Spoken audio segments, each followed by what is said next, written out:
Let's go. All right, Euphorians, we're back. We're Cheers. back. We are halfway Woo. through Euphoria, episode 4. Cheers. Let's go. Meow. Meow. Kitty likes to dance. Kitty does like to dance. Except for Kitty's kind of sad. She's not, I don't think she's loving the dance. No, well, maybe she likes the dancing part and the other parts less Sure, so. But sure. Yeah. we'll get there. We will get there. But yeah, I can't believe we're already halfway through the season. I'm a little sad because I'm like, it's going by really fast. Probably because we're podcasting during it, so it feels like we're like... It's a hustle. Yeah. It feels like by the time we're done dealing with one episode, the next one's coming out and the cycle Yeah. just starts over. But, Yeah. you know, It's can't kind of complain. like rinse and repeat.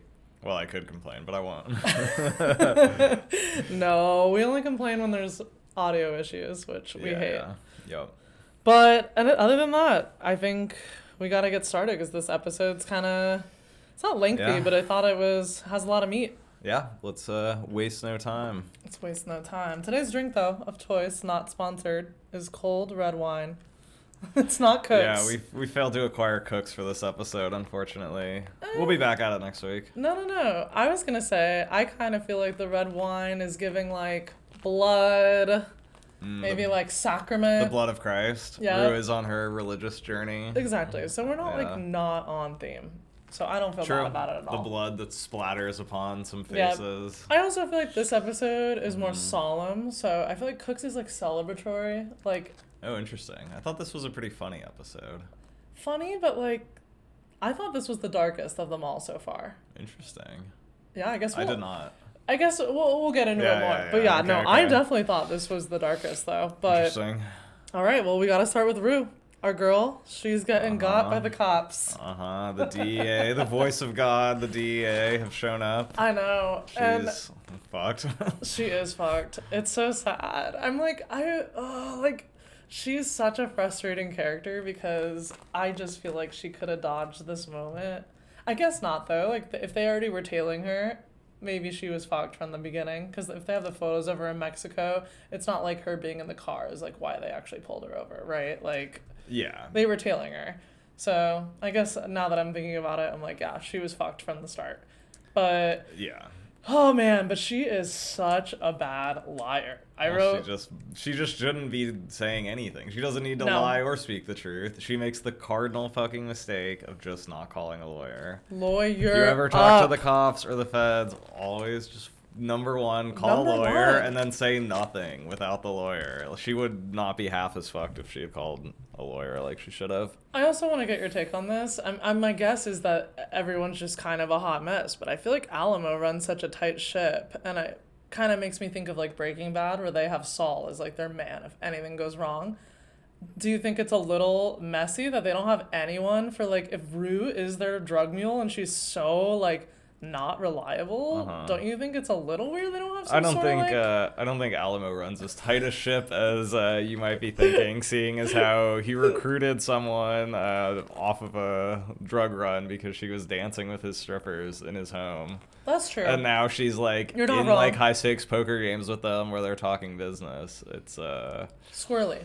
yeah, it's squirrely. But yes, I mean, he's not as put together as he should be because everyone in his organization should have the number for the company lawyer in their phone and Sure. call the lawyer. Like, we know Laurie is a hot mess, but I was just kind of, I guess, like, in the beginning of the show, you're right. Like, I know Rue is kind of a tricky, risky choice, but, like, we kind of already broke that down, that, like, she has charisma. I think maybe Alamo, if I were to guess, sees a little bit of himself in her or something about Little her. promise. Yeah, sure. So I think overall, I was a little surprised, because I'm like, but other than that, he seems to run things pretty tight. I mean, not this episode, but, you know, I don't know. I just thought... you think he'd have the talk with her, like, if you ever get pulled over, Right. here's what to do. She seemed totally, like, she didn't have a clue. Like, they're questioning her, and you're like, you've never had this talk with Alamo? Like, if this ever happens, you don't say a word, like, you... yeah, right. You'll, like, he's never even threatened her. Call the lawyer. Just call the lawyer. It's like or like Sopranos, I feel like they're always telling them, like, if you ever fucking come across a cop and you snitch, like, you're... I mean, that's assumed. Like, Rue doesn't everybody, seem to- everyone knows you're fucking dead with the crime True. boss if you, like, snitch. And Rue knows Sure. she's dead if She's she gonna gets get caught. skinned alive by these people. Like, She it's knows. way worse. She doesn't have many choices. Yikes. Her other big fuck up during that scene, I thought, which they even give her an out on, was that she doesn't just put everything under the banner of, like, I don't know, I was on drugs. Like, she's like, goes so far as to, like, mention that she's a drug addict, but she doesn't just couch everything under, like, I don't remember. Yeah. I would have just, the move would have been to say, I don't know if I've been to Mexico or not. I've been in a fucking drug haze for years as a hardcore addict. I didn't know which country I was in. I don't know what I was doing or who I was talking to. I don't know what the hell's been going on. I've been high as hell for years. I'm a hardcore addict. And then, you know, it gives you a little... Sure. I had a question about that. Plausible deniability. Now, when she's shown the photo of her with this cartel... is she, and again, I ask this because Rue's not the smartest when it comes to, like, this business.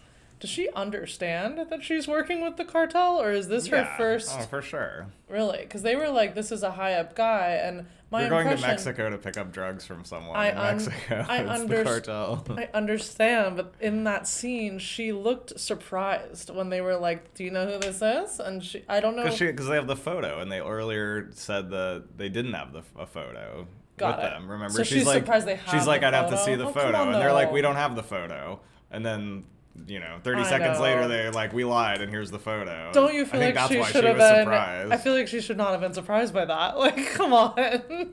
Well, but, she's not the brightest always. So didn't get a lawyer, but I said no matter what Rue is going through, I feel like because of Zendaya's amazing acting, I find myself, no matter what situation she is in, I'm feeling bad for her. Like, first of all, I'm always feeling bad for someone that gets caught in, like, any drug-related activity that's, like, the middleman.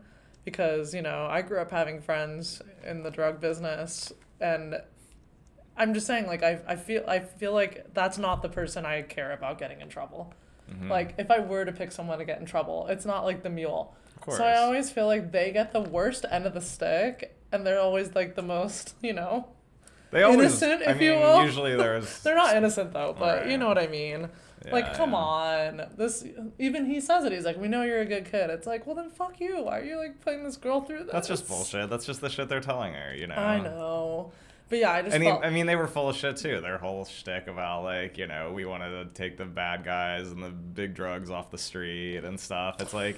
the DEA's in the drug game. We all know the DEA runs drugs. So they're in the drug game, too. They're trying to, like, just make sure that they have control over it the way they want to. And that means, eliminating cartel drugs in favor of their operation or whatever. That's such, like, scripted DA bullshit. Like... Of course. It's like in every Law and Order SVU. They think they're being so sneaky, but then it works because people like Rue like fall for it, and you're like, girl. Because the one thing they're right about is you're fucked. Like, they do have you, and you are fucked. So it doesn't matter what they say. You kind of gotta go along anyways. Yeah, but I just thought, it's sad because when she's crying, I feel like, again, the acting's so good that it made me like just revert to all the trouble she's gone through from day one of just like going on this like her drug journey, if you will. It just made me really sad. I just feel like she is now at this really peak point of you are so fucked. Like, you've been fucked in these other seasons, and we've noted it, and we've, deep dived on all of her. Mm-hmm. Like, we thought it was bad when Elliot and Jules show up to, like, give her the... Now look where she is. It's just like... Yeah, I just thought that was sad. It made me sad. I always feel for Rue. Her crying in that scene made me feel really bad for her. I was like, dude. Rue. Rue. We were just talking about this. Do we think, she's on her... You mentioned she's on her religious journey, Do what we about think... well, that brings up, themes of redemption and... sacrifice, and I was kind of debating, do we think that... I think I mentioned this in one of the earlier episodes, sacrifice. But I gotta think Rue's, probably gonna die doing something redemptive. That's my prediction for the season. It's not a bad... I mean, I think they're already... We'll talk about it later, but they're already starting to show her... her awakening, if you will, to a lot of moral quandaries. I feel like where before it was a little Yeah. more gray area. She's a little more. She didn't give a shit for a while. Yeah, she's acting like she's in high school. Like, it's fun, party, girls. But now it's like real. it's getting real. All her girlfriends are dying, or Yeah. being murdered. Yeah, I think it's bringing her real down. Yeah. I had another question for you, and I know it might be dumb, but I was raised Mormon. I don't know this shit. Why did the cops give her like sugar pills and stuff? I was thinking like, wouldn't she immediately get in trouble? Because won't Alamo, if someone like complains, won't they be like, Rue, what's this? Well, that's like, what she says, and they're like, no, they're gonna think that Laurie Did fucked it. you, and their whole thing they're trying to do is get Laurie, like, so they want to Got get it. Alamo and Laurie to re-engage in a deal so they can catch that, but because of the Paladin thing, Okay. they're not gonna talk anymore. But they don't know that, so they give her these fake pills so that they'll get the fake pills, be like, what the fuck, and then have to go back to deal with Laurie again. Damn. But that's not gonna happen. Well, also, some of those pills were laxatives, so Sam's still on his poop train. Oh God, Jesus. Some of those strippers are going to be pooping. Laxatives mentioned. Jeez. They were. I was like, sugar pills and laxatives. I was like, oh my Lord. Poophoria. But anyways. Just Come keep it going. on. Keep it going. God. Okay. Well, other than that, I also I'm not loving the whole, again, I'm not liking the music. I did not like the use of like Ave Maria during all this. I thought it was weird. I don't know if you remember this. I certainly do. They've already used Ave Maria in the Christmas special, and it was perfectly done. Like Labyrinth did a remake of it. So I did think it felt a little lazy. Like it felt like, again, like I get it. It kind of ties into like the religious themes, and it wasn't horrible for the scene, but I just thought this whole episode in general was very lazy. There was no music that struck me. I thought like, we can talk about it later, but the party that Cassie goes to, like even that was like, the music just didn't hit for me. It didn't match. It just felt off the whole episode. I continue to have mixed feelings, but I agree that there were moments in this episode where it was not good, like that scene. Sure. And I feel like now we're really starting to see how they envisioned Hans Zimmer and Labyrinth Working together. fitting together, and I feel like it's very clear where it was supposed to be one versus the other, and where Ooh, interesting. the Labyrinth stuff has been dropped out and replaced by something like inferior, Like the party that I just said. yeah. Maybe that was supposed to be like It's really lab. like standing out. So overall, I have pretty like inconsistent, like not amazing feelings about it. But there have been moments that I think have worked really well. In this episode, I did really like the music when Maddy and Cassie are like cruising around, getting their makeover, Me and like too. seeing Hollywood and stuff. It was very kind of like classic, movie Hollywood, score, a little yeah. like, very golden agey and like fantastical and pretty. Sure. I thought and very dreamy. Mm-hmm. I thought that worked, and I was like, okay, I can see why for scenes like that they were like, we should bring in someone like Hans Zimmer, and I see why that really works. But then you see why he doesn't work across the board with like the TikTok party scene. You're right, the music was totally off in that scene. Weird. And there were like a few other scenes, like some of the strip club music too. It just like is not right. It wasn't it's kinda experimental off. enough. I feel like Euphoria is always very experimental, like you were saying. Even season 2, like, okay, so if it's not the soundtrack, they were using songs that were like, you would never think to use in certain scenes, but they worked, and they were like well thought out. So I guess my homework for next, I should have done it for this episode, but I want to look into the music supervisor and see if it's the same one. Because I'm not sure. outside of Hans and Lab, like they don't decide the tracks that No, go in. no. And even the credits, it was Cold as Ice, and I was just like, that's kind of dumb. I thought it was I kind of did like cheesy. that. Oh, you did? Yeah, I did like I thought that. it was dumb. MOP. No, They I should liked have done the that. lips one. The lips like sugar. Why Sugar that one? cane. Oh, for The Faye. Duh, lips. yeah, right. Like you put on our story, yeah. Yeah, for Faye's Yeah, lips. yeah. Or I don't know. I just, That would have been funny. That feels kind of like the kind of like comedic, like tongue-in-cheek stuff they Sure. do sometimes. But I didn't mind the MOP choice. I thought that felt like very like classic Euphoria to end with like a big, powerful like hip hop banger. Totally. So, It yeah. felt a little more like in line with what I was expecting. Yeah. But overall, still continues to be kind of a bit of a. I just low felt point, lazy. I I felt guess. a little lazy. It feels like Yeah. music this season was on the back burner. It's underwhelming overall. So, Mm-hmm. famous Alamo quote. Uh huh. Bitch, you look like shit. Damn, ruthless. I feel like that's something you should say to me often on the weekend when I'm waking up from like a hangover. There were a lot of good Alamo quotes in this one. So I also many. liked right after that when they're talking about Kitty being able to dance, and he's like, "She's from Kansas, cut her some slack." That was good. And Magick goes, "Where's Kansas?" But yeah, that was a good one. So good. They can't dance in Kansas. He also clucks like a chicken multiple times in his office, which was cracking me up. Yeah, I Because like as we that. know, Alex is, again, chicken connoisseur. I do love chickens. The Yeah. Birdphoria is strong. We're just still, again, all these themes are just reappearing. But Yeah, that's nice. I wrote something that I wanted to talk to you about also, just in relation to like Alamo and his business that I saw online that I think you'll disagree with, but a lot of people are saying. So people think that Bishop is an undercover cop. Interesting. Could you see it? What are your thoughts? I don't think it's like the worst theory. No, I don't hate it. But they're thinking his kind of quiet demeanor is maybe, I'm gonna say I don't think so, but I also wouldn't be shocked. That's a much more. I think that's a reasonable theory. I would say. Okay. I think that's like I see it. It's not like a crazy fan theory. I think that's actually like a valid theory. He's paying a ton of attention to Rue in that scene, the poker scene. Sure.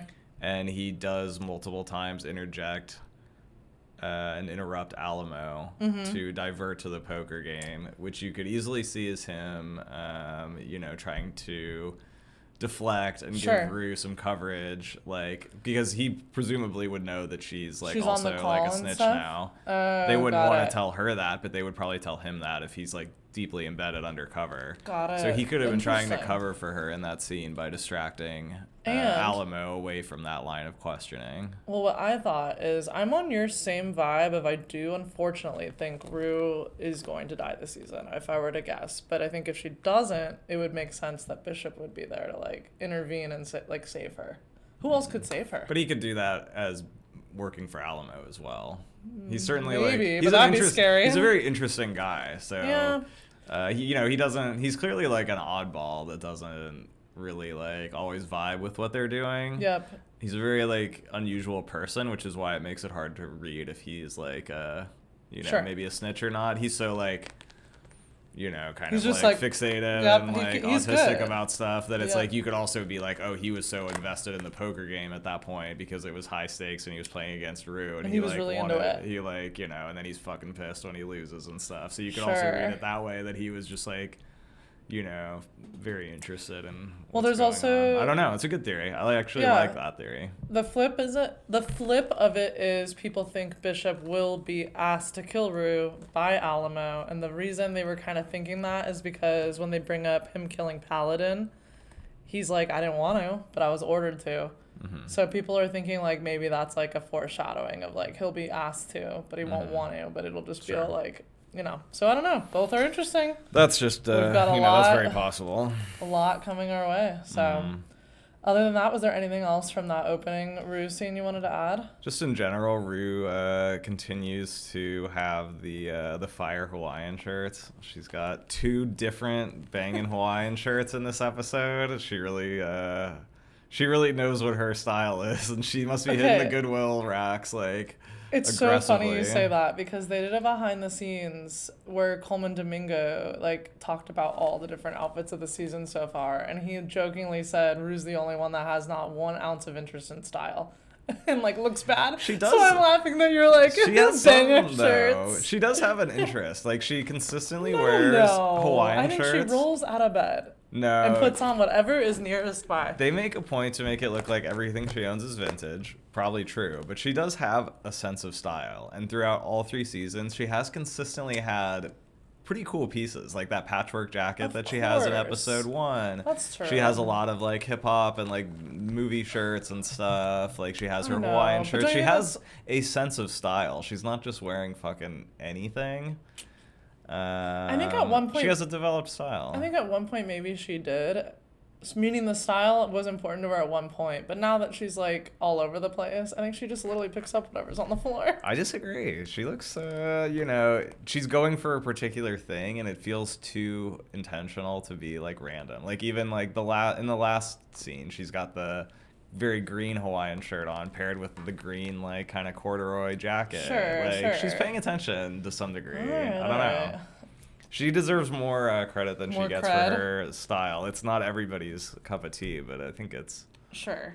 personal to her. Was there anything else in that scene before I move on? Nope. Okay. Nada. So now we go into Nate and his toe metaphor. Nate Dogg, yeah. The beauty of the toe. Uh-huh. I was cracking up. That was funny. The fact that he's relating his marriage to Cassie to his toe. He's like, we put it on ice. Like, look, like, or what does he say? Oh, when you break something, you just have to pick up the pieces. Yeah. I'm like, come on, my dude. This is all you He's got. really reaching. Again, where This is is all where you is the got? Nate of yesteryear? Who is this person? But I'm not gonna beat a dead horse. No. But at least he's funny, you know. Hilarious. Whoever this new Nate is, Continues to make it's us jarring, but he is funny. So I'm a little forgiving of it. I know, it is like he's becoming a comedian. Like, the whole toe thing was cracking me up. He's like a deadbeat, like, yeah, he's Totally. like a deadbeat, like I was also laughing that on his table, suburban failure. we're not surprised, but on the coffee table there's like a beer. I'm like, okay, he's really just kicking back. Like, the toe's off, but he's not acting very scared that he owes $1 million. He's throwing back beers. I don't know. He's not giving I'm not scared for just getting beaten the shit out of and threatened, but we'll Yeah. see. Maybe that's his way of coping. Yeah, It's I a don't couple know. beers on the couch. There was also some scene, I forget which one, that he was in this episode where he just sounded like fully Australian, and I was like, he's not doing the Nate accent at I all. know.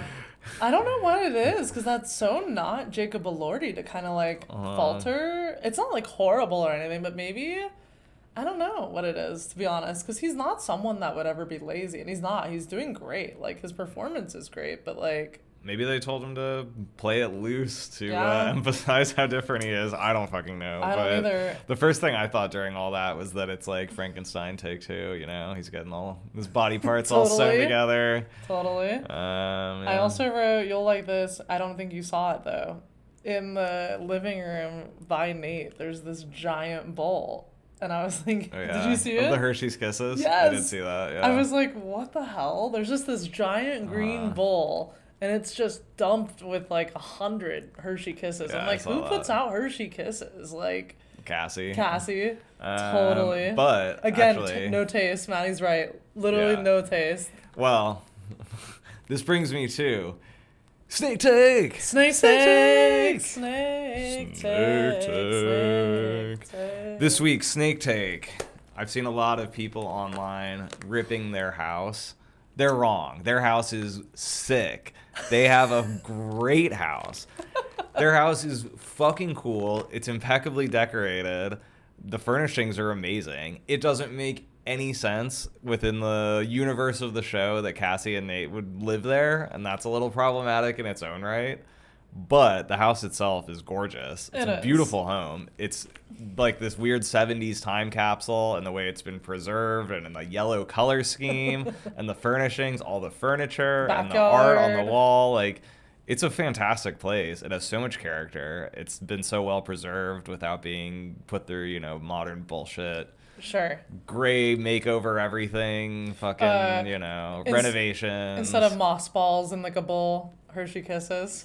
I know they mentioned that they were like renovating it, which makes it a little more plausible for Nate and Cassie to own it, but like it's perfect as it is. On the same page though, neither of them would ever furnish it that way. Where would they have ever? Which of them would have So- ever picked out all this?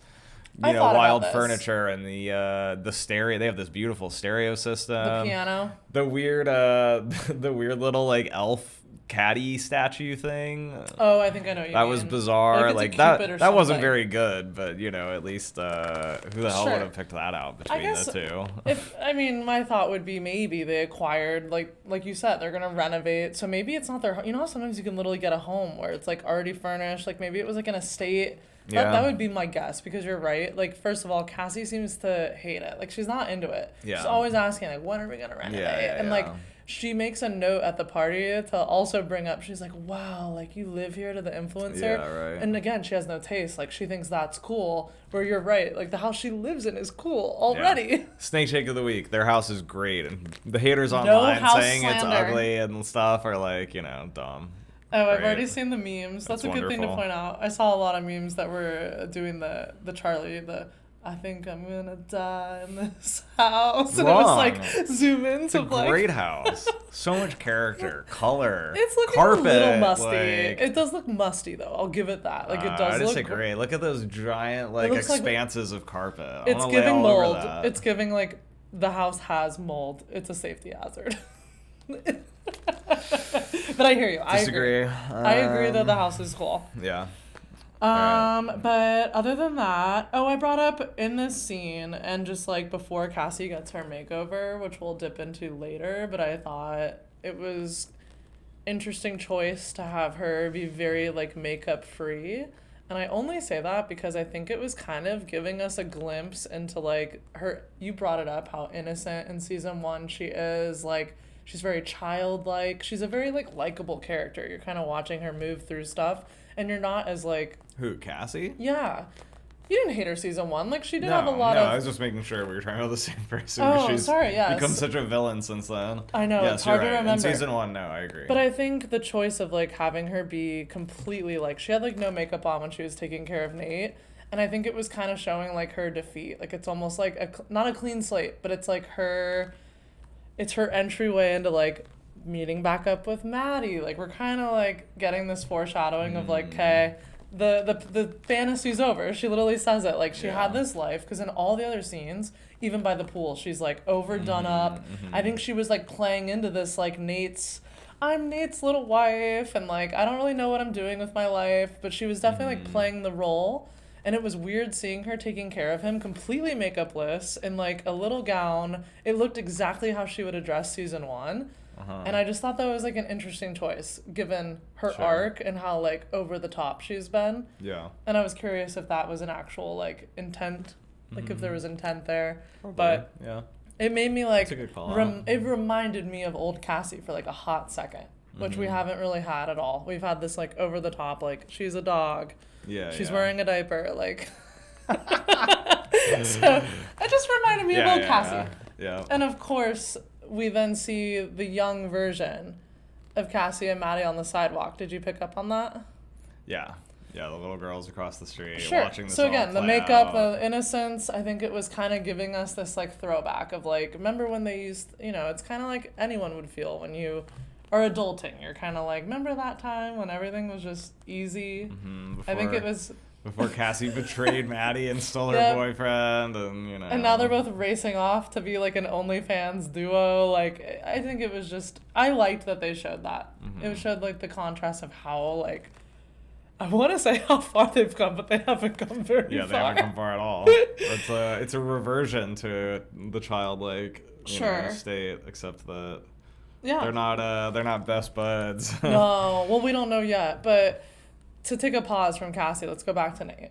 So Nate, his whole scene, we're going to kind of skip to when he's begging on his hands and knees Yep. at this, what do you call it? Some city council some meeting, stupid, some bureaucratic bullshit. I hate shit like this. That was also reminding me of Big Lebowski, just the having to engage with like the local bureaucracy, and it being stupid and terrible and full And of who like cares? small petty squabbles. I wrote, who is this man quoting scripture and feeling passionate about the elderly?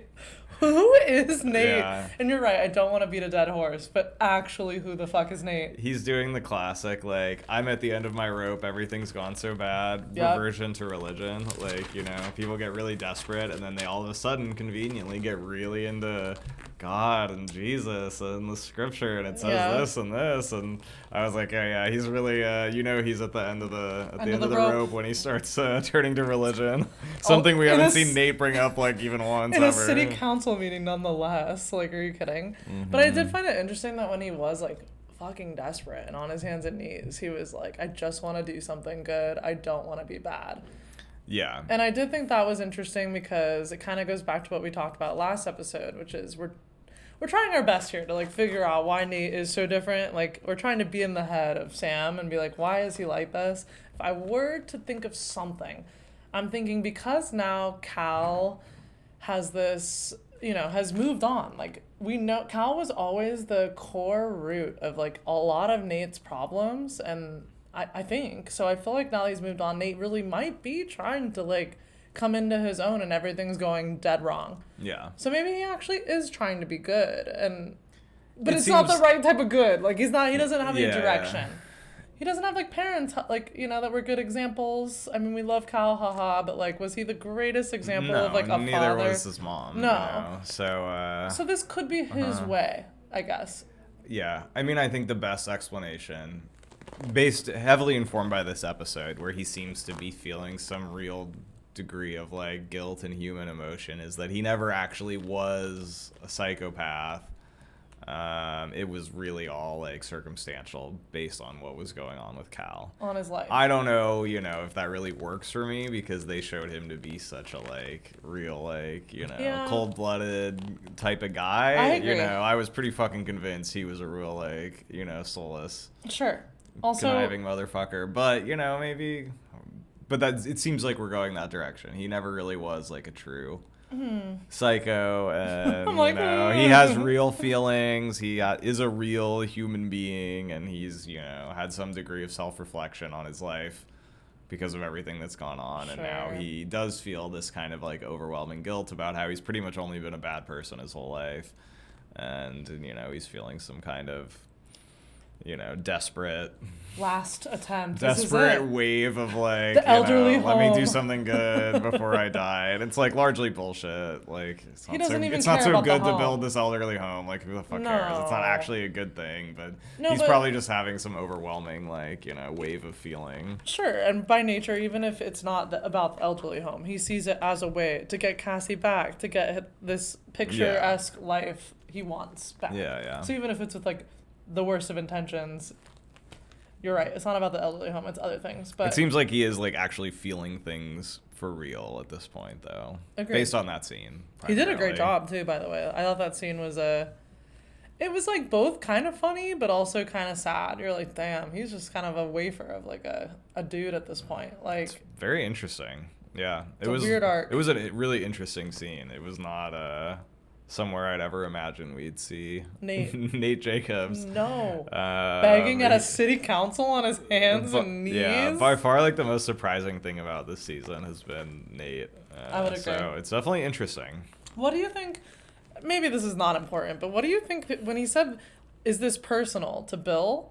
We've never even been introduced to this Bill guy. Was that more just a throwout, or is it like the time jump we might not know, like how much he's gone back and forth to the council? Like, I thought, that's weird. Why are they bringing up Bill as like a personal connect? We've never even heard of this councilman Bill. I'd have to check, but I think they may have brought him up as being someone that Cal like Was close to knew. or something? Yeah, because they were always talking about Cal's influence in the community, and they would reference certain people. So I think that if we went back and checked, maybe he's someone that was referenced as being like a contact of Cal's in some way. If that's the case. Or if not, I think that's the implication, is that he's someone that knows the family and probably knew Cal. Sure. Well, if that's the case, I feel bad for him, because that would fucking suck. You're like, are kind of looking forward to like taking over your dad's business, and he's left you with just like the worst name possible in the town. Like, no, he had that coming. He strong-armed his dad out of the business, and he's the one that ruined his dad's name. So that was all his making, I don't feel bad for him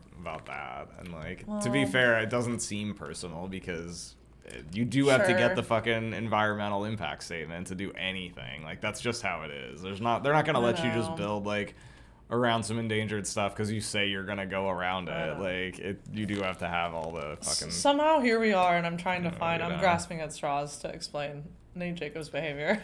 We'll continue to see. It's interesting. It's getting more interesting, at least. I think so. Do you think the internet also has been saying, like, obviously, like, maybe we talked about this before, but that he is gonna die? I don't think so. Oh, really? I was gonna say I think he kind of has to. I think his character's fizzling out. Like, it's already not doing well this season in terms of like, even you and I we've tried everything to like make reason of this new Nate. I don't know how much longer like this can go on. Like what, he's gonna get his perfect world, or No, I don't think so at all. I think he's gonna go through what Cal went through. He's gonna be stripped of all his bullshit, and just be a loser. and he'll have to come face to face with whoever he really is, and maybe we don't really know who that is at this point. But he's True. gonna have to. I think he's gonna have all of his privilege and his life and all the bullshit that he's built up around him stripped away, and have to just be like face to face with himself and go on through life as like a normal person, maybe just a fucking loser, like Yeah. a guy who failed at stuff, or whatever. I don't know if it'll end on a positive note or not, but I think he's gonna end up in a similar state to Cal, like kind of Yep, dealing with alone, dealing with the repercussions of his yeah. bad behavior. Like seriously Yeah. though, consequences. Yeah, that's how I think he'll go. I don't think he'll die. Yeah. I mean, he only owes $1 million, which is, Just a mil. I mean, that guy probably wants to get his money back. Like, he's not going to do that if they kill him. And it's not that, it's like, It's not that for a dire. big time gangster, True. I don't know if they'll kill him over $1 Yeah, million. a toe, a pinky toe. Right. I don't know. Well, we'll We'll see. see. All right. Well, I think it's time to move on to Jules and Lexi, unless you had anything else with Nate, because I think after go. that, Nate is done. Like, we'll wrap that in a bow. Nope. We'll put it in a bow. Yeah, well, Nate's here, toe. we'll cheers We'll to put a little Nate's bow toe. around Nate's toe. Yeah. To Nate's little pinky To the toe. reunion of him and his toe. But Frankenstein Part 2. Jules and Lexi. All right, here we go. First of all, what is Jules Couple doing? of dunces. She's on YouTube. She's like, I'm working. She's in like a full like cutout lacy. I saw this hilarious meme of Meg from Family. Or is it Meg or the wife? No, it's Lois. It's Lois, from where she has her Family little Guy. black like dress. In like a dominatrix outfit. Yeah. And it's like, I'm going to work. But yeah, just so silly. Like Jules is like doing her thing, gets asked by Lexi, which is a classic. It's bringing me back to high school. Like these girls are just so intertwined. It's like, oh, let me ask my old pal Jules to come paint this picture. Lexi, That's cool. No issue with that. No issue. But this is on both of them. I'm sorry, 100%. Lexi, I'm depending on you. Like you're the brains. You're the one that I lean on for like. I'm like, this is a pretty big mess up for her. Like, I'm sorry. Like, I put the Hollywood lecture by Sharon Stone was needed, and it was fair. I don't think that was harsh. I think she was really dumb to not check on Jules during this whole process. But the whole painting of it all, my God. I mean, what was Jules thinking? Well, I liked it, by the way. I By did the too. way, I really liked the Shout painting. out to whoever is actually making, whoever actually made that. So I like, think, in I'm real not life. positive. It could be her. She's a painter. Like, she paints. So, It was good. damn, I should have looked that up. If anyone, comment if you know if it's Hunter or Also- not. But I think it was her. I also did really like it. It was good. It was great. It was fantastic. Let's make that very clear. Yeah, it was cool. But was it Jules- network TV? Like, no, they were. So, it's like both of them just like fucked up so monumentally. Like Lexi I know. obviously should have, amongst the guidelines she was giving her, she should have mentioned, this isn't HBO. Like this is a Ryan Murphy show This where is like ABC everything's boring. or something. Yeah. Like, we gotta keep this, prime time appropriate. And also Jules, like, Sure. unless they asked for something explicitly edgy, like Yeah. nothing about what they asked for screamed like paint a bunch of dicks, and you're getting paid to do what they want. Exactly. So, Also, they do make it clear, like, meaning Jules is not an idiot. They say it's a network TV series. On network TV, you can't even show tits. Like, I'm pretty sure you can't show anything. no, So, you can't show anything.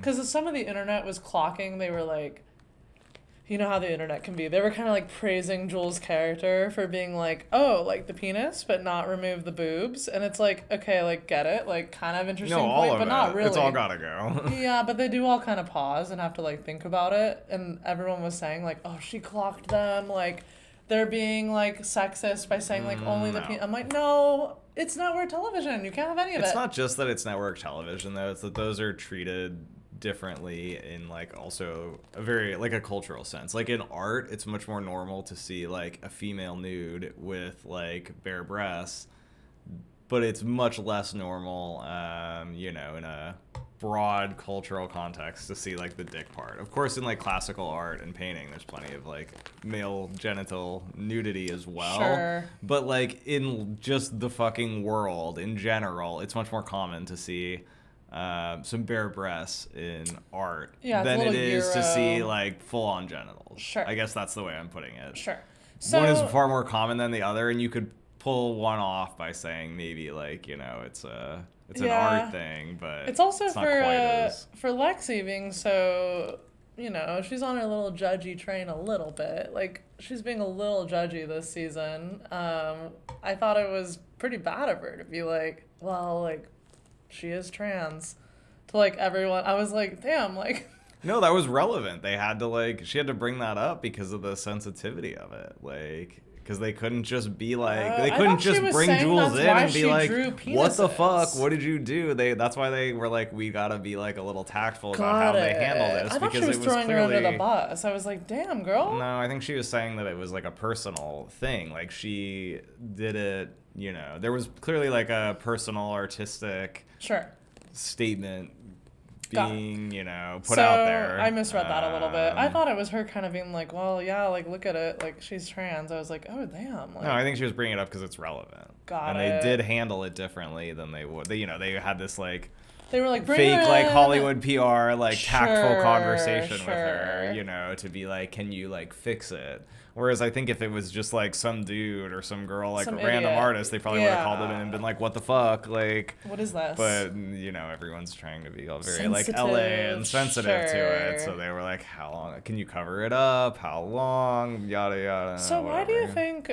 and again, I'm not like going way too deep on this, but like, why do you think she was so upset? I mean, I can obviously on a very small level understand being a little frustrated when you put a lot of work into something and you're hoping like, you're gonna get some validation, people are gonna love it, but like, what was Jules thinking? Like, she knew this was for network. I think she's being spoiled. I think Jules, yeah, totally. Like she's not hurting for money, so you know she took this as like an opportunity to put out her art, personal like, you know, viewpoints, and it's like that's not what you got hired for. You got hired to be like a, you know, a workman on a TV show. You got paid to do a very specific thing. You didn't get paid to come and like, you know, do whatever you wanted. Yeah. Right. And like her ability to just like kind of like flaunt that and be like, fuck you, this is my personal statement, comes from a place of like, yeah, well, you're living in a penthouse off someone else's money. Like if she was art student Jules, you know, off $700 a week, she would be more than fucking happy to take the paycheck and do exactly what they wanted. But, you know, I think she's being very spoiled about it because she's living all high life and doesn't need this was like, you know, oh, it's cool, it's fun, but it wasn't like she needed this check to survive. So I think she's just being ungrateful and kind of spoiled about it. I think the tiny part, though, also could be because she was like welling up in tears, and I couldn't tell if it's what you're saying where maybe it was just petty and spoiled. The other take, I would say, like, the other side of the coin could be that maybe she's kind of, for a moment, coming to terms with, like, feeling a little humiliated by, like, where she is in life. Like, I was wondering that. Like, she kind of thought this was, like, her big break, and it went horribly. Like, the worst it could go. They're pretty much like, this art sucks, get rid of it. They say it nicely, but they're like, this isn't gonna do. And maybe, like, she was excited. This is the one thing right now in her life that could have been the most authentic, where, like, everything else is just kind of, like, not authentic. It's not the Jules we know. So maybe it was a little bit of, like, a letdown. Like, maybe it's still immature, but I'm saying maybe she was crying out of, like, fuck, like, what am I even doing? Like, this is, it like, also is clearly personal, like, art to her, so I'm sure it sucks. It struck like, a chord. She just should have never made it personal in the first place. Exactly. Personal versus business, Jules. And that's where it comes into being, like, a little bit Lexi's fault, because she should have made that much clearer to her. Yeah. But both our girls learned valuable lessons that you learn. They both kind of blew it on that one. I was also wondering, because, like, in the scene that she was crying, I was wondering, do you think she's just giving up on art? Like, maybe this was, like kind of the last, like it frustrated her. Like, she was like, people are not seeing it for what it is, so it's like a giving up on, like... No, more that just, like, she's been moving away from how serious it seems she is about it. Like, she's still painting in the penthouse or whatever, but, like, she didn't pursue art school, which, you know... bummer. Say what you will about it, but like if you're just making paintings in like a penthouse and not showing them anywhere and not getting any feedback on them and not trying to like learn more through some process, you know, it's possible. Like maybe it already felt like she was drifting away from it, I guess, and maybe this was like a I'm throwing in the towel moment for her. I kind of wondered that, and I was like, I don't know. Because the slap in the red was aggressive. I was like, damn, like she was, you know, feeling it. She was in her feels, but yeah, I don't know. But overall, interesting. Both our girls learned valuable lessons that you learn in your early adulthood, which is, you know, you're there to do a job. It's not personal. Yeah, and also clear fucking communication. Yes. You want to get the thing, you gotta fucking ask for it. Be very explicit about what exactly you want it to look like. Jules and Lexi, they both learned pretty much the same lesson. Like, even Sharon Stone was like, it's okay that you're sorry, but, like, do better. Do better. Yeah. So All it right. goes. I'm going to have to transition to my favorite part of the episode, which was obviously when the whole crew's back together by the pool. Mm-hmm. Cassie's big photo shoot. Yeah, and I said this was giving season 2 in the bathroom scene. The Oklahoma one. It was bringing me back to like those are always my favorite times when like most of the cast's together and they're this quick, funny banter. I love it. I love when Lexi's calling them all out, just like in season 2. Yeah. So it was like kind of giving me flashbacks. I love that she goes, "You're looking for drugs. You're selling your body for a porn site, for your porn site. Yeah. And you're an internet pimp." And they're all just like, Maddy's just like, yeah, that was pretty funny. What of it? Yeah, what of it? Maddy owns it. The other two are definitely kind of like, huh? Like, they're like, what? And Maddy's definitely like, yeah, I'm doing that. I'm so some what? kind of internet pimp. What of it? Yeah. I could tell Lexi was kind of like, can you, like, shut up? Or, sorry, Maddy to Lexi was giving, like, you're being an annoying, like, sister vibe right now. Like, can you please shut up and, like, go do your thing? But they were all there was good comedic Yeah, timing. That scene was funny. Why was Rue asking Maddy for drugs? I didn't really get why she thought of Maddy as the person to go to for drugs. So I kind of thought the same thing. My only guess, like ditch effort guess, would be that she's in Hollywood and works with like a bunch of like look at the influencer party she went to. There was a ton of coke, a ton of drugs. Like I guess she probably just thought like, do you have any hookups? Yeah. Because she asked for like party drugs. She wasn't, or she did bring up heroin.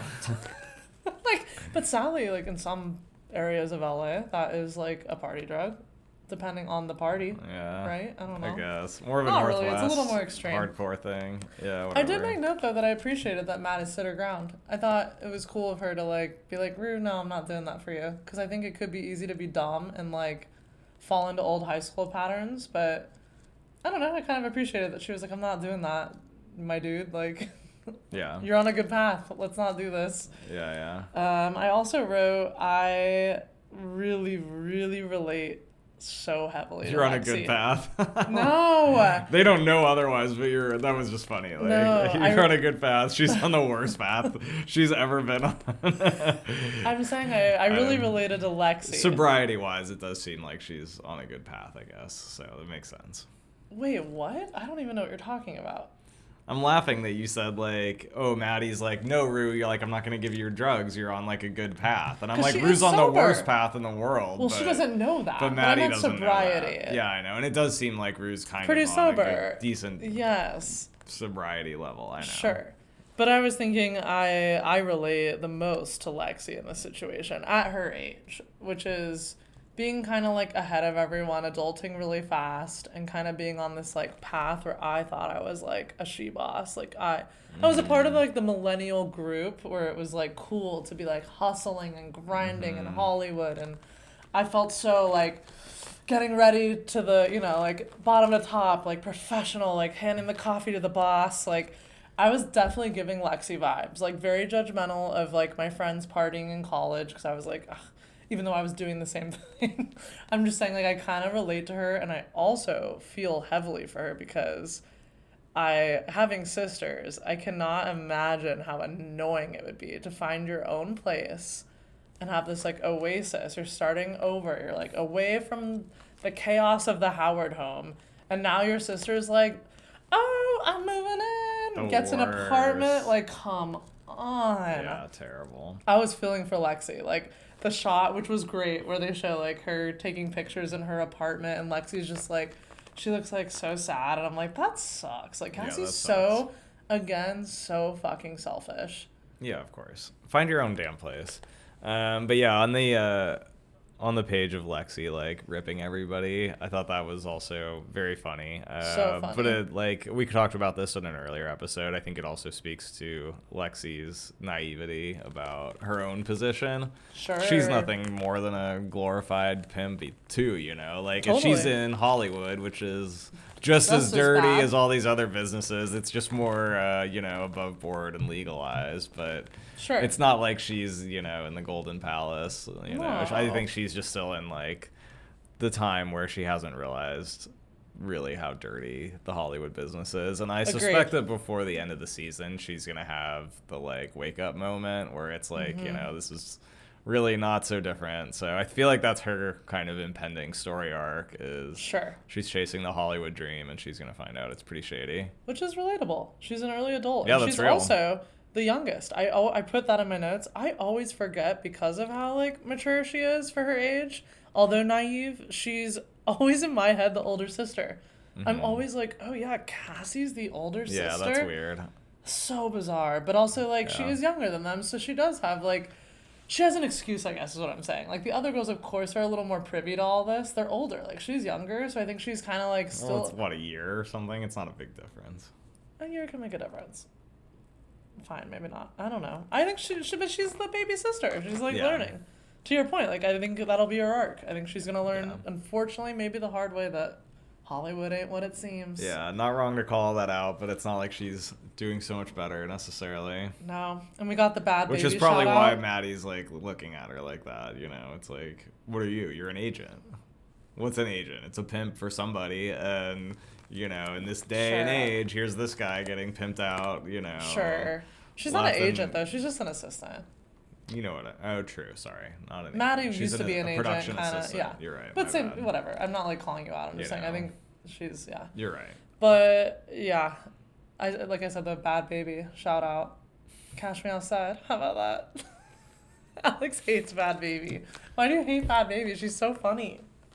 She's not that funny. She's she said funny. one kind of funny thing on Dr. Phil one time. Cursing out Dr. Phil's kind of like iconic. Yeah, fuck Dr. Phil. Like, that's I love chill. it. But that was also like 15 years ago. I don't need to keep hearing about her. Like, Sure. she did one funny thing one time, and now she has to live forever in our fucking conscious memory, the collective consciousness. Like, no, be fair, it's fine. She could just go away. Like, Sure. she had her moment. To be fair, though, I think it was like with intent. She like apparently is one of the few that made OnlyFans like kind of more mainstream. Yeah, I know. So I think it was a little more of it. Her and Bella Thorne, Zendaya's old pal. Yeah, best friend, shake it up. Sure. So yeah, so before we move on though, yeah, the only other thing I had was I cannot believe Cassie pawned her wedding ring. I was like, damn, this bitch moves on fast. Like I get it. I get that she's like over. She said the fantasy's over, but I didn't think it was really over. I'm like, oh, the wedding ring's gone? Like, yeah, I was kind of surprised too that she was ready to bail that fast on Nate. I mean, I guess it just speaks how different things are. He's such a different person. You know, it's been 5 years, and clearly their relationship is in a very different place, but she didn't think twice about getting the fuck out of there. We can dive more on Cassie later. We'll take a break from her. I feel like she's dominating a lot of the episodes. I love her character, though, so I'm okay with it, but we can move on for a little bit. So we go into that Alamo gambling scene. Great scene.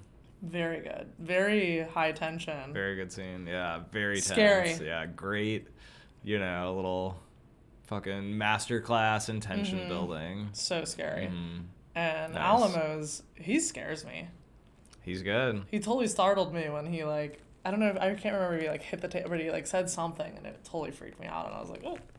Yeah, he's really good. My notes just say Alamo is one scary motherfucker. He's scary. Yeah. He does the perfect like funny, likable, and like menacing thing. Yes. Where you never know if they're which is like more scary. joking with you or if they're about to kill you. It's like Tuco in Breaking Bad. Not as hyper, but like he would sometimes like make jokes with them, but then would like flip out, and it would totally scare me. Yeah, there's always classic like gangster characters like that. Yeah. It's a good like archetype. I wrote, okay, why does Bishop say, I see the river? Do you remember this part? He said, "Let's see the river," Oh, I must have not. I listened to it. which is like it's a poker thing. The river is like a turn of like the Oh my final, God, a I certain played card it. in a poker like deal. The river is like the name of like a God, when here you I play am. a particular card. I thought this was some like prophecy. I was like, I listened to it like 3 times over, and I was like, I see the river. What is he referencing? He said, "Let's see the river," because he wanted them to like play the next. He wanted Alamo to deal the next That's card. like, let's in see the poker. cards, or It's a particular card that's played during poker. Oh my So he God. was asking for the next card to be dealt, like. and here I am Because thinking Alamo I found wasn't something. dealing because he was talking to Rue, so he was like progressed the Okay. like game basically. All right, I thought I found something profound. Obviously not. He I was was like, he was this he was meant like, I see he a meant it river. from a mystical sense. He was like, "Let's see the river in our mind." no, I wrote, I see a river, and I was like, what is he talking about? I was like, what is this foreshadowing? I was like, a river, A river of blood, From the- perhaps. the rest of the episode. I was like, does he ever like reference it again? Like, That's pretty funny. all right, well, boring. That's all I got. Other than BTA is my new favorite phrase. Yeah, Marshawn Lynch has been like consistently funny. Funny. They just give him weird little like. It's funny that they brought him in to just have like little throwaway lines here and there. He's like, BTA, But he belt does- to the motherfucking ass. But he does do good at it. Like he is funny when he has to deliver. Like And he's very natural. Little It jokes doesn't and feel no, he's been overplayed. He's been He's been funny. Yeah. But yeah, a tense scene. I don't know. I'm worried for Rue. It's just not going well. I was a little surprised that Alamo was like totally believed her story. I guess I just find it again a little fluky and bad business on his part that he even allows a cell phone on the table during the gambling game. I'm like, is this amateur hour? He's feeling. I mean, he's in his home. It's his like comfort level with like Again, his Rue, like though. Like, select come on. like few. I think he just views Rue as a non-threat. She's like the idiot like that they like grabbed from Laurie, who he's kind of keeping around as like a jester basically. Like he gave her like a managerial jester. job at the strip club, but like she's just kind of like. Got it. But that doesn't mean that she would ever be at this poker game. She's just there. The other guy, the manager from the strip club, isn't at the poker game. Rue's just there for entertainment value, I think. I think he just likes Got it. keeping her around for like the comedic value mostly. Well- And that's why she's at things like the poker game, like, you know. Sure. That was my take on it. Yeah, no, you're probably right.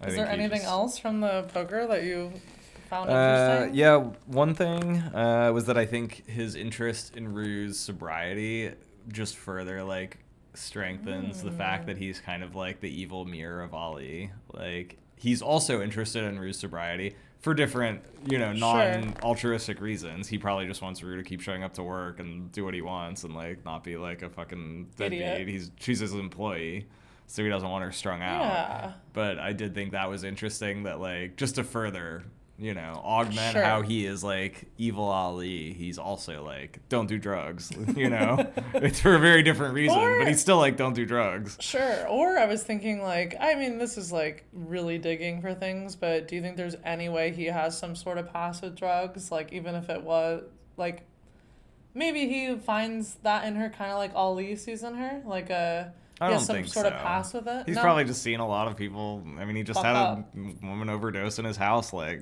a week ago. True. Like I'm sure he's just seen a lot of people do that. do dumb and, shit. Yeah. You know, And he probably cares about like her he seems career, like he if maybe you will. has some kind of paternalistic and, you know, Yes. feelings towards Rue. I don't think it's enough to stop him from killing her, but I think he does have some kind of like, you know, It could be affection ego, for her, too. even if it's just as like his jester character. Yeah. You know, he still likes her enough to be like, don't die Sure. doing drugs. It could also be like his ego, meaning like if your person you're mentoring like sucks, it's a bad look on you, and he's probably like, you know, it's fun to like take someone off the streets and make them Yeah. into like, and she's failing at it, so it's like a bite at his ego a little bit. Yeah, that's a good point. I don't know, I agree. but yeah, back to Cassie, unfortunately, unless you have anything else. No. So I guess like I will go. kind of go back to Cassie's makeover to the party. So from the burbs to the city, how are we feeling about this makeover, Alex? Not good. I think she still looks like she's from the burbs before. I don't think she looks any better before or after. And I was gonna ask, do you think that was Intentional? Like, do you think Maddy like gave her team the like the shtick, the real like goal behind the scenes, like, you know, and was like keep, you know, make her look such and such way Hard to say. So beforehand? So you mentioned the theme of the show so far has been heavily like 70s. I was wondering, did that give any 70s glamour, like kind of not disco, but like you would be the best at knowing that. Yeah. So maybe the show's just sticking to that. So maybe her being like, let's make her city that is city in the fantasy world of like the 70s. That's the only thing I was thinking, because the fit she wears is very like, she looks like she's going to the disco. Like she looks like one of the Pussycat dolls from the comic books. Like Josie and the Pussycats. Or Josie and the Pussycats, right? Like a little bit, not really. I kind of but... disagree on that fit, but the fit right after the makeover and the like right out when they're driving around, I think that did look more. That looked very like late 60s, early 70s. Like Hollywood at that time. Like kind of hippie like vibes. So I was thinking maybe when and you they're say showing the Cinerama and the Ripleys and stuff. It was all very Once Upon a Time in Hollywood, the old theaters and stuff. Like. You know, so I guess in that sense, yeah, maybe like, you're right. Like think about Maddy by the pool. Her fit, people were joking, looked like Ariana Grande's album Positions. It really is. Like, I'm not bringing that up because I love Ariana, but it's like her outfit when she's taking the photos. She has the big, like, kind of doo-wop hair. That is also giving, like, 70s, like, kind of go-go vibes. So, I don't know. I was just tying it all in as, like, it must be some sort of, like, Hollywood theme, but we're back. Yeah, they're doing years. like they're definitely doing Maddy in like a full like 60s 70s thing with the scarf and the big glasses in her car, all of that. Very all, you know, that's all very 60s. So yeah, I think that would be my guess. Early 70s. Yeah. So I don't think Maddy had ill intent there, if I'm being honest. And also that raises the question, do you still feel like Maddy's trying to get revenge on Cassie, or do you think she's kind of over it and now is just trying to get her bag? No, I think she's got a plan. You still think so? I think she's got a plan, and I am really curious. My mind. I am curious what the plan is, but I think she's got a plan, and you just don't know. But I'm curious what it is. Like she's, you know, I was thinking about it obviously like when they're at the house, and I was wondering if Maddy had kind of prearranged for. Cassie to get like featured and get the in with this guy because Maddy already knows this guy. What do you mean? Oh, you mean like she didn't really get that on her own? Like Maddy had already. Yeah, I wondered if that whole it? thing was like kind of a setup. Like maybe I don't because know. it's like Cassie was so like over the top and stupid in those scenes. I was like, it almost felt like no matter what she did and how bad she was doing at it, it was working. And I was like, I wonder if Maddy set it up with that guy beforehand to be like, hey, like, you know, just feature. I don't think the specifics were ironed out because Maddy was interested in them, like, not boning. And, you know, I don't think they would have agreed on something like that, which is maybe why she told Cassie, like, don't fuck this guy. Because like she couldn't tell this. I don't think she would make a deal with this guy and be like feature her, but like you can't like fuck her. Like he would be like what the fuck. So that probably was unsaid if something like that happened, and it was on her to keep Cassie from like boning him. Interesting, not a bad take. I'm not fully sold. I'm not fully convinced on that, but I did wonder that throughout the scene because Cassie's so like dumb and over the top and annoying and like. It all works like too well and too fast for how dumb she's being. Where I'm like, I said back to the so taste thing. I love that they showed Maddy during the makeover. She's like sipping the champ, and then they show Cassie, and she's like deep throating it, like chugging it as fast as possible, which is definitely like reestablishing this idea of like Cassie has no taste or no class. She's just like, oh, free champagne, let's go. Well, I think she was also supposed to be like stressed about her leaving Nate and stuff. Oh no, I read it as like she's just so dumb. Like she's just trying to be cool and like fit in. So she's like chugging the champagne. Yeah, that's possible. Fun, just cute little thing that I didn't know if you knew this, but did you know that everyone doing her makeover was like the Euphoria crew? No, that's cool. Yeah, so it was like Donnie Davy, the makeup, like the head of makeup. Funny. It was Kim Kimball who does all the hair. So. Just thought that was like a fun. That's pretty cool. Because how baller would it feel to like get to be in it? So that's cool, Sam. That is cool. To put them in. Yeah. But the cheetah onesie, I was gonna ask you, did it remind you of any of my fits from the past? You mean the cheetah onesie? I literally have like I think it must be like Walgreens or like, it was from like a CVS. I have like a cheetah pajama onesie that I wore like for a while. Like, Yeah. it had like the footies, Well, like full footies, like around the house and Yeah, stuff. yeah. Keyword pajamas. Like, Yes, but worn when, in the home. But when she's yeah, unzipping yeah. it though to like do the coke, I was like, oh, Alex. Alex can relate. Well, I've been there before. Just bringing back memories. But yes, her outfit. funny. Oh, you'll like this though. Do you know who made the onesie that she's wearing, or the fit that she's wearing? Take a stab. Just take. Fashion Nova. That's a great guess. So the stylist of The Euphoria made it in Kardashians. hand with this designer. Think like your sister's favorite brand all through high school, which is very like atypical for like young women. Meaning, I'm not calling her out. Like, everyone loved this brand. Betsy Underwear, Johnson? bras. Oh, Victoria's Secret? Yes, and isn't it giving that like 1,000%? Oh, yeah. The Totally. minute I saw that, I was like, oh, it's giving like It looks like tacky Victoria's pink, Secret, like the yeah. dogs. Yeah. Oh, totally. Oh, my God. Yeah. I love, Yeah, it speaking wasn't of good. dogs, I loved when Maddy was like, these girls are dogs. They're not dogs, they're stray Yeah, dogs, that just was- being ruthless. That was a funny line. I liked that one. Also funny because Cassie's also a A literal dog. dog. Yeah. When she said these bitches are dogs, stray dogs. But I was like, I kind of love Great. that because Good Maddy, line. man, she's got these zingers and she's always so accurate. I'm like, yeah, LA girls, I can say this. I've partied in LA, so has Alex. Like, depending on the party, yeah, the girls be dogging. They're dogs. They just want like attention. But I wrote, Well, especially at something like that. It's Oh all my just God, like which a we weren't at. We weren't clown going to show. stuff like this. No. but Brandon Fontaine's house, I wrote, LA trash at its finest. Oh, yeah. Heinous. Heinous. Like, That weird hallway outside his bedroom with like gratitude decals? and something written on the wall. It was- like, okay, I wrote down it's, grateful and- fuck, what did I write? I think I wrote it down somewhere. It was like grateful. Oh, it said relax. Relax. Gratitude. Like grateful. so dumb. But also, I was saying it's giving like hype house where there's like not a lot of furniture. It's giving like David Dobrik's house, which I know you wouldn't know, but like anyone listening to this that's of the age will know. It's like Sure. pure trash. Just No, it like was heinous. pure trash, but for some reason aspirational to young people who like are seeking this lifestyle. 'Cause it's got a nice view and it costs fucking bazillion bucks and it's got a pool. It's aspirational to me, but then I want to tear it down and put something better there. Sure, but also it's giving Cassie where it's like something can be shiny, like you said, good view, but if you don't have taste, it's I know, trash. it's heinous. Oh, it was so bad. Trash. Oh, it's horrible. The chandeliers. I was saying it looks like they're from like Z Gallery. Yo, The chandeliers. Totally. I was trying to remember where I've seen them. I've seen those exact chandeliers somewhere. Same. I mean, I think they're just like trashy. Like they're giving like Miami.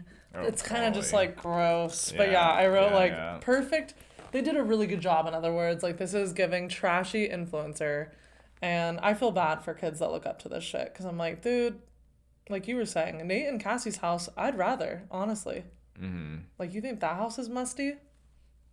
Wasn't loving Brandon Fontaine's pad. No. No. The Fontaine pad was two It looks thumbs like down. It smells. Yeah, it's bad. It looks like it smells. Well, yeah, there's like people throwing up in sinks. Yeah. But yeah, Cassie, she loves Coke. She was hype. She was crazy. I thought that she was about to get like fentanyl poison. Same. I was like that she got like a bad bump, and then she was just a fucking lunatic. Having a great time. Do you think that's her first time? Is that like, am I dumb? Is that what we're supposed to be getting from this? Because she's acting like a lunatic. I don't know. She was being a maniac though. It was she was ra- being so annoying. I was like, I didn't think she could get more annoying, and she was more annoying by Yeah. like a huge degree. It was reminding me Terrible. of Alex and I a long time ago. It'll remain nameless, but we were with this girl and she like did weed for the first time. She did weed. Smoked weed. Well, I say did weed because she kept saying that later in the night. Oh yeah. Right. Did weed, yeah. When I say smoked, maybe hit like one drag. and was like saying she saw aliens and was acting nuts, and it was like making Alex and I super anxious because we were super stoned and we were like, what the hell, like, is this person never? So it was reminding me of, like, that's why I think Cassie, maybe this was her first time, because she was giving amateur hour, or she was playing it up to get the attention. Yeah. I couldn't believe. I don't know. It was bad. Call me crazy. Are you shocked that she seems pretty down to just hook up with this guy after, again, this whole Nate fantasy? Like, yeah, she doesn't give a fuck about it. It's that's also been. I was confused by that too, because I was like, you know, whatever happened in these 5 years must really have been a thing. But yeah, I mean, she never seemed like she was with Nate for money or anything. No. She was just a fucking maniac for him. Like, of course, because obsessed with him and the attention and the whole like drama of it. So I'm like, she sacrificed her best friend for him. Yeah. So it wasn't just a like money thing. I know. So I'm confused. I don't know if it's just, again. Now she's just like, whatever. She was like, oh. She gave up on that real quick. When he was like, oh, I just like want to like, I don't know, he said something stupid, like want to F your brains out or something. She was like, oh, you do? Like, she looked like she was amped. She was all ready for that. I was like, what are you... Cassie. But then she was interrupted because we had the return of the knocking enthusiast. That's what we called Maddy in season 2, right? The knocking enthusiast. The knocking enthusiast. Yeah, she's back. The two-fisted, like, really hammering on the that bang shit. on the door. The knocking enthusiast returns. And rightfully so, because Cassie's over here acting like a clown. It was so stupid too, but you know what makes Maddy me sick? has plans, you know, even if it's not revenge plans, she still wants success, and it's not gonna work if Cassie just bangs this guy and then is, you know, off the map. What makes me sick though is like, you could look at that, the end, you know, to wrap up the party scene, like you could see that as like, who the hell would ever like post a video where you're walking in on people like literally fucking and then yelling your handle, and I'm like, this is LA, like it's gross. Yeah, it's like terrible. And it is more LA than like New York when it comes to like the influencer world. LA is definitely another level of trash. I'm sorry, I'm gonna say it. I lived there. I'm allowed. I'm a California girl. Like I'm allowed to say it. It's bad. Oh yeah. It's trashy. It's tough. Yeah. There's no way around it. Like that's just like stupid. It's not even me being prude. I'm like, that's just gross. Like that's what you want to be known for? I know. Lame. I did think it was funny that Brandon Fontaine was being more careful about drugs than probably anyone's been in this entire show, which is not very careful. All he does is ask if it was tested and then do it anyways.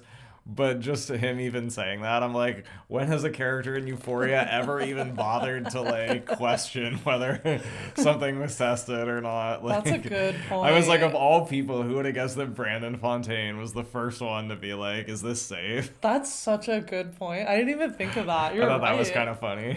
Funny, but also like on a very serious note for our listeners out there that are engaging in these fun activities. Be careful. What's that test that you bought us? You can just buy like fentanyl, what is it called, like, test strips. Test strips.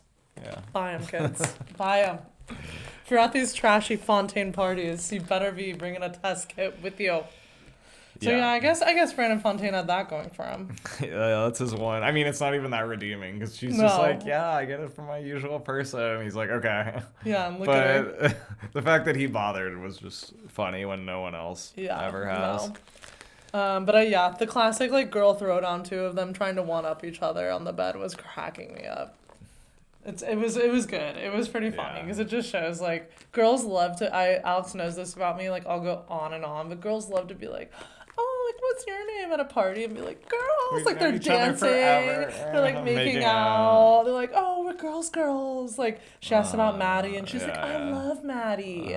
That's amazing, girl. Like, oh, girl, you look amazing. And then they're upstairs, and the minute a boy's involved, it was like game on, bitch. Like don't care about you.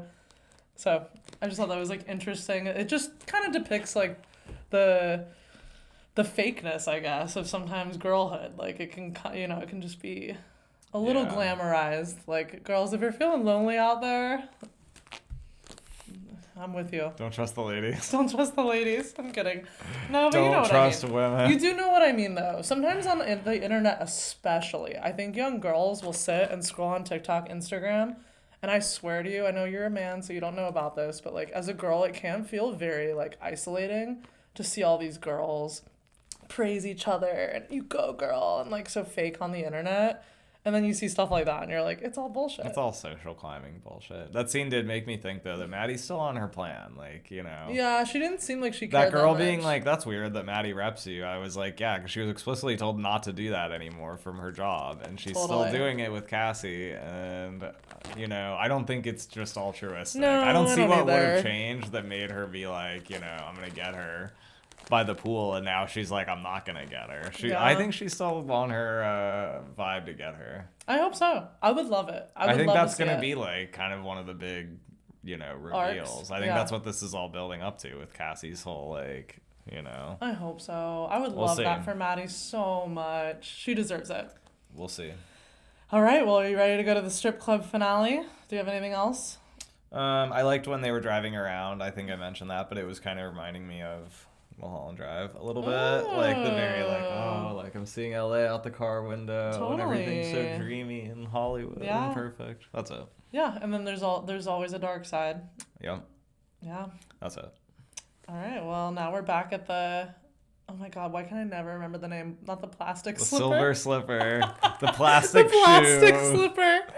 Oh my god. Last week I think I said the rubber glass boots. slipper. I cannot get it right. Whatever. The club. It is the silver slipper, right? Yeah. Okay. I was like, did I get it wrong? No, I'm confusing you because last week I Okay. said glass and this week I said All right, plastic. all right. I just need to write it down. Silva. All right. Well, this gets a little more heavy, I would say. I felt like It does. yes. So we get introduced to Kitty, which I don't know how much you know about this. Anna Van Patten is Grace Van Patten's younger sister. Keep with me. Grace Van Patten is the star in that show I watched that I loved, Tell Me Lies. So she's like kind of a big deal right now. She's done a lot of cool stuff. Remember that cheesy show I was watching?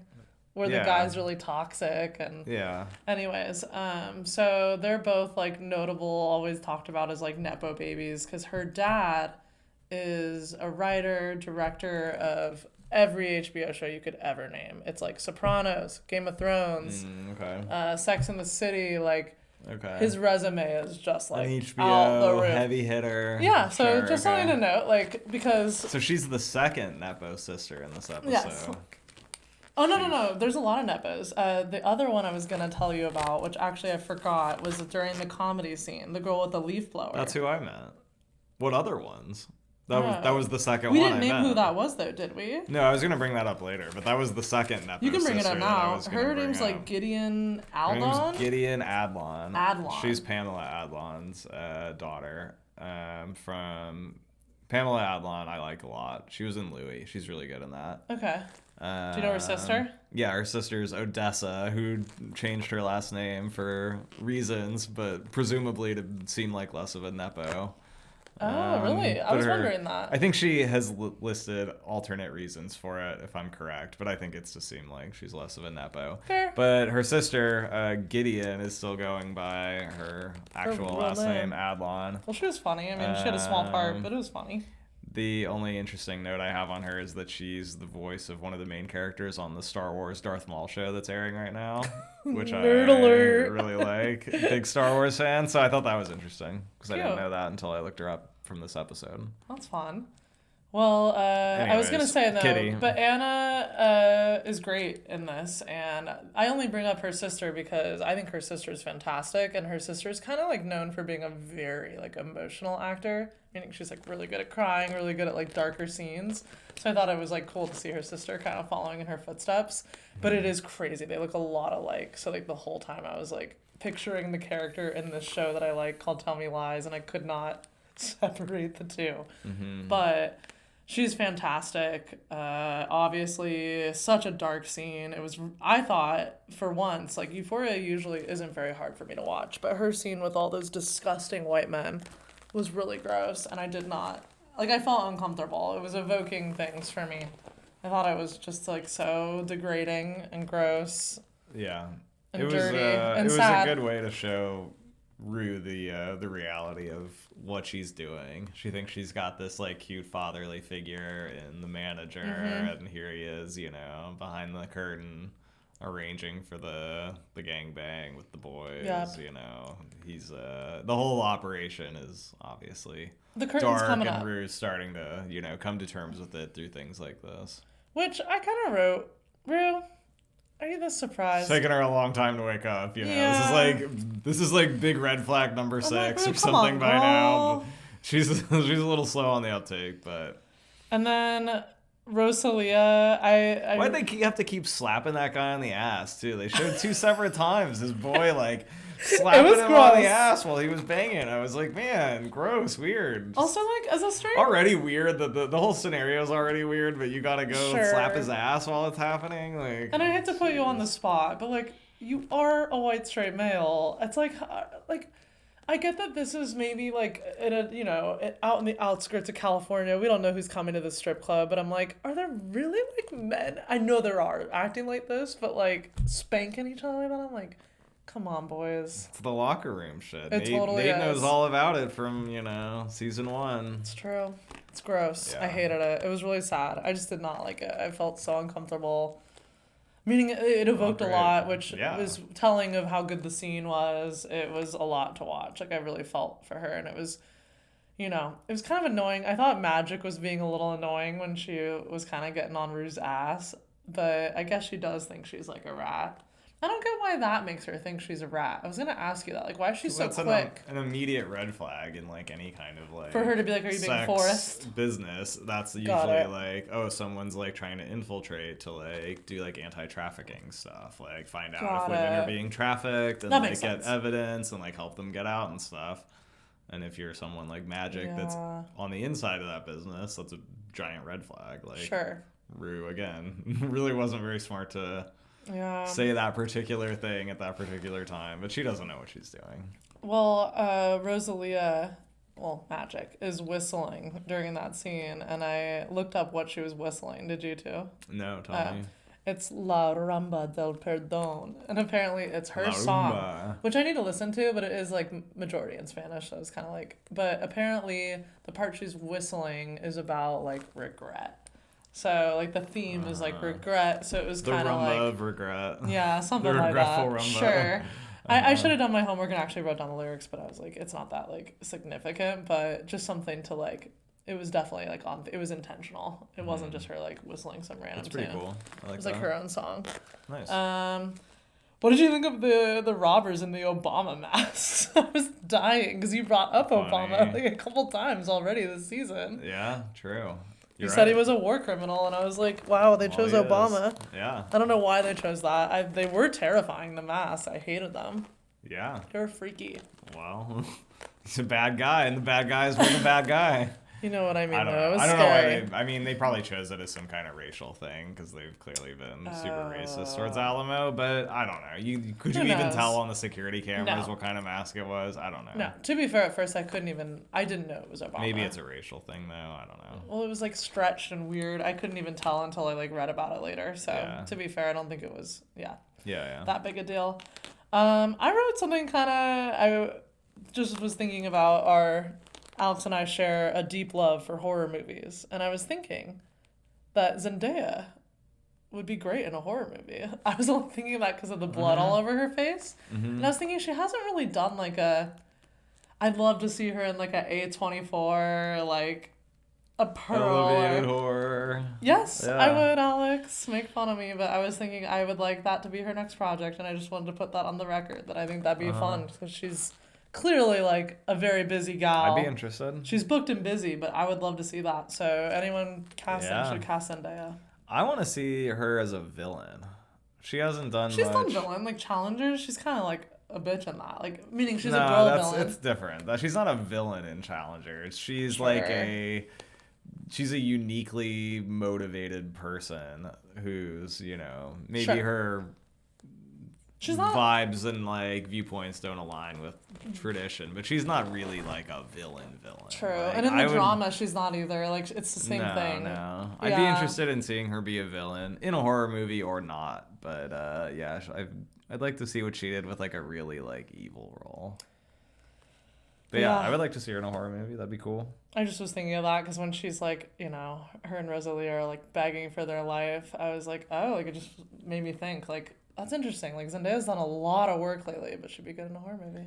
It was interesting in that scene that the guy, like, when he's threatening to kill them both, is like, you know, two birds with one stone, and then they cut to the manager, whose name is Big Eddie, by the way. We should have been calling him that this whole time, but Big Eddie. And he just is blank face, and he lets them count down all the way. And I was like, you know, he's probably thinking in that moment, this would resolve a lot of things for me. He's in the middle of a dispute between the two of them. Sure. And he's like, you know, he's like, if they shoot both of them right there in that moment, it's not the worst outcome for him. Yeah, no, he didn't seem. And he didn't seem And then he particularly gets shot concerned, like an idiot. like, you know, about any of that. Yeah, no, it's not looking good. It was really scary. That whole scene was very tense, very scary. I mean, I kind of knew, like, I didn't think Rue was going to die in that moment, let's be honest. But I was like, man, she's in deep fucking shit. Yeah?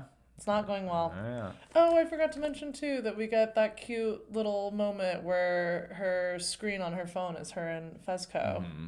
I love that. Yeah, that was cute. Totally off topic. I went from, that was her cute, bloody yeah. face, but I'm like, I can't not mention that. Like, it was so cute. Because I don't know if you know that picture is, like, them filming in season 1. Like, it's actually a real one that Zendaya posted to, like, her grid. It's not even, like, a Euphoria, like, I think I knew that. photo. So it's, like, really sweet.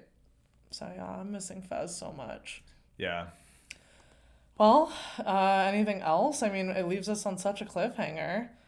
Yeah, so during the planning of the robbery, I had some funny Paladin related notes. Oh, okay. Let me hear them. You know, when they're doing Paladin's funeral. So I was kind of remiss in not looking up the whole Paladin thing enough last week. So I looked more into that. Okay. And the show that character and that theme song are from was called Have Gun Will Travel.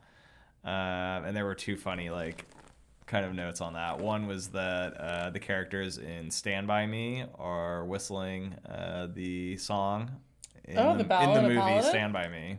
Okay. Because it was, like, airing at the time that those characters were kids. And they actually got sued for it because they didn't have the rights to use it in the movie. But Stand By Me is obviously, you know, a big part of season 2. Yep. So I thought that was an interesting connection. Another Fezco shout out too. Yeah, exactly. His favorite movie. R.I.P. Rob Reiner. And then the other part was just funny, which was that while I was reading about it, I saw that in 2006 they were planning to make a Have Gun Will Travel reboot starring Eminem as, like, a bounty hunter. Oh my god. Which just sounds awful, but it's very funny. It's also kind of giving this season of Euphoria. Yeah, it kind of is. A Western mixed with like a hip hop bounty hip-hop, hunter, like, yeah. Western gang epic. Totally. Obviously that did not happen, but it sounds like it would have been funny Hey, and would have probably loved to see very it. bad. Maybe would have watched.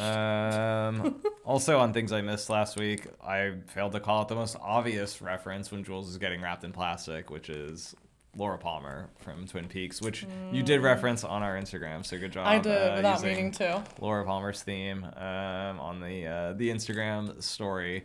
You know, it's not the same. That wasn't a fetish thing. He was just disposing of a body after the fact. But still, in terms of women wrapped in plastic, that's the most obvious, iconic instance in the history of the world, and I can't believe I didn't call it out, so I kind of had to correct that. Sometimes we think of things later, just as it is what it is. Like, you need, we only get a day to digest all this, so we're always going to have afterthoughts.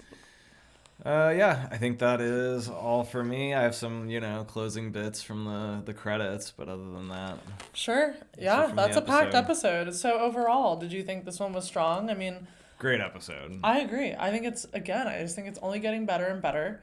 The critics this time around, like a lot of the publications were saying that Euphoria has no footing and the characters are just not interesting other than Rue, and because of Zendaya's acting. And again, I'm just gonna refute all of that. I don't understand. I think the reason we broke down every character today and we had so much to say is because they are developing and there's a lot there to unpack. And even if it's kind of bizarre, like Nate, where it's not really matching, there's still discussion around it. There's still things to think about. It's not like it's just so flat that there's nothing going on and you're like, oh, this is boring. It's just Nate at city council. It's no, it's Nate on his hands and knees in Bottega, begging for his life at a city council meeting. I don't know. I'll take it. He did have that shit on. That was a nice jacket. It's entertaining. So I'm just I disagree. I don't think this is a boring episode, a boring season. So, again, disagreeing with the press on everything. I have appreciated Nate's wardrobe this season. Him being done by I think it's mainly Bottega, yeah. It is, which actually does feel very on brand for him. It's the right kind of boring, but like upscale, image that he's trying to portray. Totally. And there are some bangers, like that jacket in that scene is pretty nice. It's great.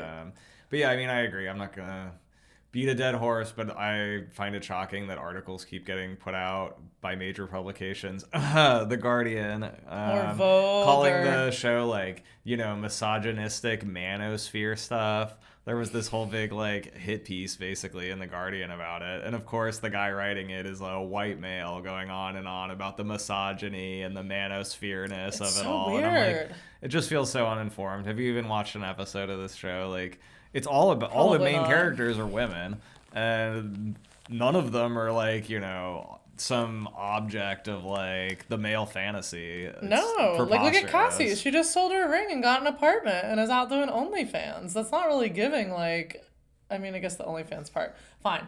But it's looking bad. It's not. I know. It's not like, oh, OnlyFans is great and look how hot and cool it is. It's like it's showing you the dark sides. Yeah. Yes. I could go way down this rabbit hole and I won't. No. But the press has been very moralistic negative and puritanical and clutch the pearls about it, which is just the pearls. so distasteful and conservative, and it's we're in Reagan. Whenever I read stuff like that, I'm like, what is this, the Reagan 80s? We're going back to the era of being shocked by these things and acting like it's so. It's all just such a misreading of it anyways. It's stupid. It is a show about sex and drugs. I don't want to give any of that more time than it deserves, honestly, because I think they've been just poorly written. But what's the credit clerking you were doing? Spell. So the strip club manager is named Big Eddie, which I should have figured out earlier. But the actor's name is Kadeem so this is Hardin. He's the dad of Zendaya. Hardison. Casey Undercover. Yeah. Just so you understand. Yeah, I knew that. I can't even read my own writing. Kadeem Hardison. But aside from I thought he was only from Casey Undercover, and then I actually looked him up, and I was like, oh, he's from a bunch of stuff. He was in the Cosby Show spinoff, A Different World, which follows Lisa Bonet in college, and he wears flip-up glasses in that, which is clearly referenced in his character now. But other than that, he's also in a bunch of 90s bangers, like Vampire in Brooklyn, I'm Gonna Get You Sucker, Death by Temptation, and White Men Can't Jump. I haven't seen any of those, but sound great. All bangers. And then we already talked about Gideon Adlon's character. And then the only other person I was going to call out was Colleen Camp, who's the lady that is the director of LA Nights. And she's been in a million things in kind of small roles, but she was the maid in Clue. She's also been in Apocalypse Now, Valley Girl, and Palo Alto. Just a few of my faves from her resume, but she has a very long resume of smaller parts, but in lots of great movies. That's cool. And is that the director, are you talking about the one that when they're showing the painting, she's white hair and glasses? Yeah, she's the one that calls it in. Got it. We the got older a problem. lady. Yeah. So shout out to her. Cool, That's cool. Bit of character actor work for her. I thought of something too just now, since we're talking about credits. What is it? Fontaine. Brandon Fontaine. Do you know who he is? No. His name's Jeff Wahlberg, but he's a Wahlberg. He is? Yeah. I saw that his name was Jeff Wahlberg, and I thought, is he a Wahlberg? But then I was like, but he's not white. It's feeding into I guess they're long. He's a third generation. That's what I'm saying. Wahlberg, I think he's the nephew of or something. Yeah, okay, that makes sense. Yeah. So thought that was kind of funny. I thought that, and then I just dismissed it. But then I was like, I guess that makes sense. He's probably So this whole episode was Nepo Baby, down central. a few generations. Yeah. Okay. Which is accurate, meaning there's a reason. We're in LA. Let's go. Yeah, that do be how it is. Yeah. And not to discredit any of them, because I said, I thought Anna was fantastic and she's a Nepo Baby, but hey, what are you gonna do? I just wish it was me, Just over here jealous. I'll reserve my thoughts on that for now. It's a whole other discussion. But yeah, overall, I thought this was a very strong episode. I think funny. The seasons are, still season dark, 2, but yes. Season 2 was also very funny, so it's not new, but I do find it interesting that Euphoria continues to be surprisingly funny. I agree. Very tongue-in-cheek, funny. It's been great. I am excited. I feel like the whole drug world of it all is, rolling in heavy, and I find that to be exciting. So I love a good gangster movie. Same, it's A fun. drug epic, Sopranos meets early adulthood, drug addict, sex, OnlyFans, teenagers. Yeah. Sure, why not? the red wine is We'll go with that. Yep. Anything else though? I'm like, I don't know. Like, I don't want to miss anything. I think that's it for me. I think I've that's it ran for through me every too. note I have. I mean, we did go about an hour and a half, which is like our usual time, but I don't want to, leave anything unmarked. But I think my notes have been checked. Let's call it. And we'll see you next week, Euphorians. See you next Tuesday. Stay euphoric. That's so euphoric. That's so euphoric. Like today's episode? Great. We love that for you. Be sure to hit that subscribe button. Leave us a podcast review on Apple, Spotify, or wherever the fuck you listen to us weekly. And be sure to follow us on Instagram at @so_euphoric for all the Euphoria updates you could ever possibly want in your life. Thanks for tuning in. Peace out, bitches.